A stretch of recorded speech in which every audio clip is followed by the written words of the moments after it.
Hello. Hmm. Nama apa? Nama Amy. Okey, Amy, silakan. Saya dah kahwin tau. Hmm. Lepas tu saya memang tak kerja. Jadi isteri saya ni memang lepas kahwin tu dia cari duit lah.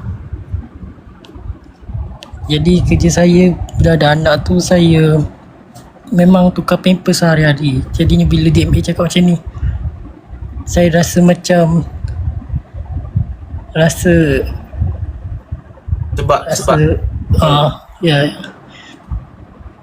saya yalah, saya terlampau selesa kan.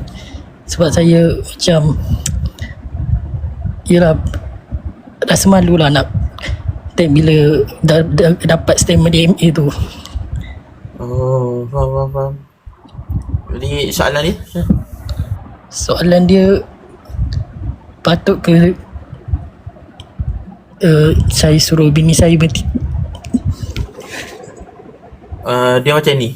In the long term, kita kena ada cita-cita. Kena faham, tak semua lelaki mampu untuk bebaskan isteri dia daripada bekerja. Sebab apa? Duit tak cukup. Bila duit tak cukup, bini dia kena tolong dia cari duit. Faham? Tapi sabar. Tak apa nak nangis, okey. Macam ni. In the long term, maybe 5 tahun, kita kena ada cita. One day bini aku tak payah kerja dah. Jangan suruh dia berhenti on the spot. You kena bina something. Buat business, cari kerja dulu. Bila duit you dah banyak, masa tu you boleh suruh bini you berhenti kerja. So, 5 tahun. Dalam masa 5 tahun, plan something supaya in the next 5 years, you punya bini dah tak perlu bekerja. Sebab kita kan betul tak? Okay, Naim. Tapi saya dah apply McDonald lah. Saya nak suruh bini saya berhenti lah. Dia pula saya pempah anak. Okay, thank you. Terima kasih DMA. Alright, welcome. Faham tak guys? Tak apa. Sebab aku faham.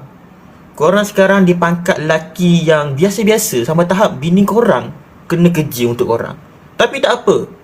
Kita boleh berubah guys. Kita boleh handshake.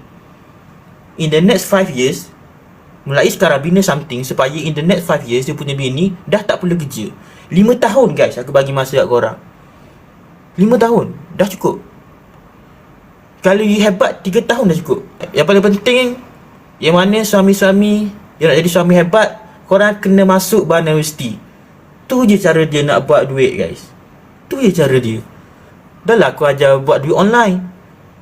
Business online tak perlu modal pun. Zaman dulu mana ada peluang ni. Zaman sekarang je ada peluang untuk buat duit online. So masuklah Barnard University. Harga dia berapa? 1.5 sekali bayar seumur hidup. Aku tak tinggal korang, risau.